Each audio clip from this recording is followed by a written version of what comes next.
tonight's conversation. Tonight's conversation. Yes, with Chris and Jada. Yeah, it's kind of the whole sort of anabolic steroid thing. Because on the last course, we were talking sort of about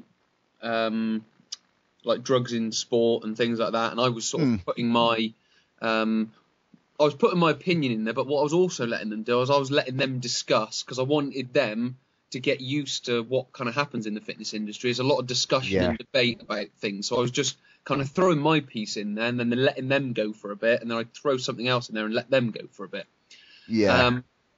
But what I wanted to do is because obviously I'm a sort of a 65 kilo cyclist endurance athlete talking about steroids. Doesn't really go to get an opinion of or a perspective and a viewpoint of something a little bit more than that, if you understand what I mean.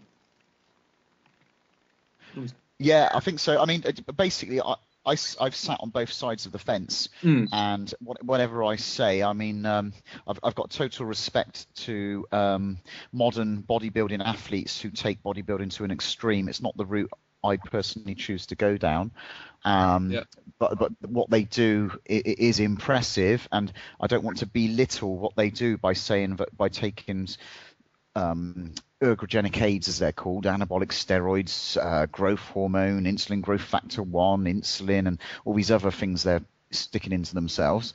I don't want to belittle that their results are because of the drugs. That's simply not true, and that's the problem with what's happening in the industry these days. The use of anabolic steroids has become massively popular amongst younger kids.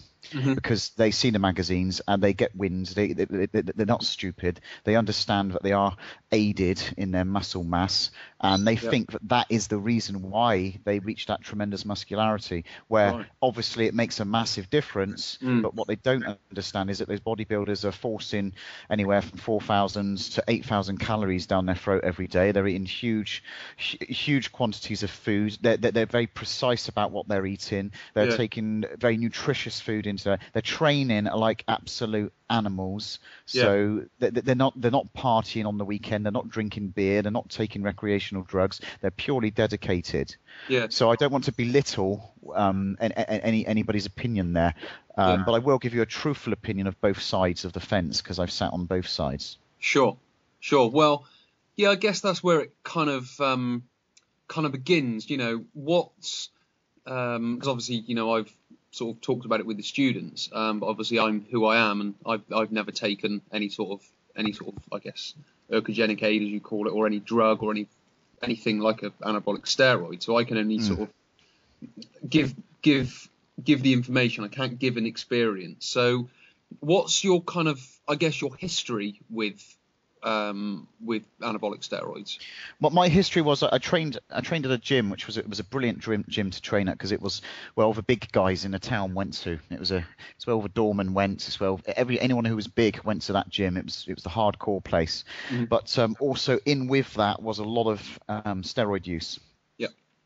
And I trained naturally for about nearly 3 years properly there, and after the first couple of years, I literally constantly, every time I trained, had people saying, "What are you taking? What are you on? You're on steroids." And in the end, I just thought, well, I'm going to show you then. If I'm not on steroids, you don't believe me, I'm going to show you what I can do. So I'm going to look into this. So I brought a couple of books by the recommended books at the time on anabolic steroids, and read them from cover to cover, so I understood what I was getting myself involved with. And I had the opinion, well, they're not as dangerous, or nowhere near as dangerous as the media makes out. Sure.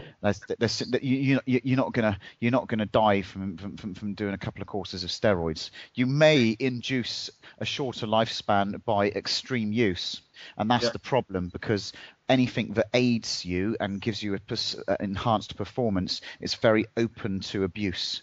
Sure. So